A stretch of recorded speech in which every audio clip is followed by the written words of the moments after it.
बिस्मिल्लाहिर्रहमानिर्रहीम। अस्सलाम वालेकुम। हज़रत अबू हुरैरा रज़ी अल्लाह ताला अन्हु कहते हैं, रसूल अल्लाह सल्लल्लाहु अलैहि वसल्लम ने फरमाया, जब मैयत दफन की जाती है तो उसके पास दो स्याह केड़ी आँखों वाले फरिश्ते आते हैं।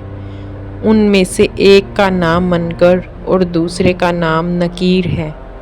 दोनों उससे पूछते हैं, तुम इस आदमी मोहम्मद सल्लल्लाहु अलैहि वसल्लम के बारे में क्या कहते हो?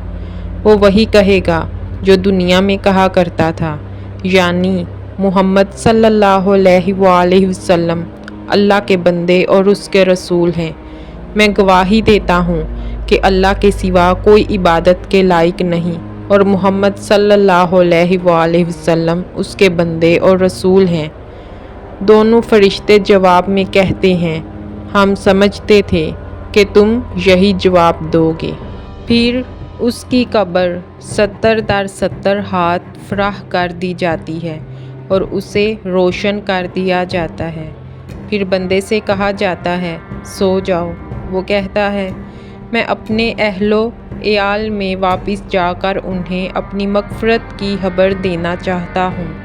फरिश्ते जवाब में कहते हैं, ये मुमकिन नहीं, बल्कि अब तुम दुल्हन की नींद सो जाओ, जैसे दुल्हन पुरसुकून नींद सो जाती है जिसे उसके महबूब के अलावा कोई नहीं जगाता। चनाचा वो सो जाता है यहाँ तक कि अल्लाह ही उसे कब्र से उठाएगा।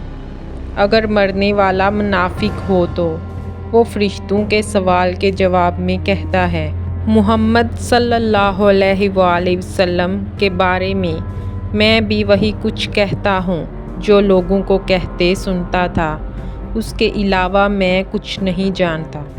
दोनों फरिश्ते कहते हैं, हमें मालूम था तुम यही जवाब दोगे।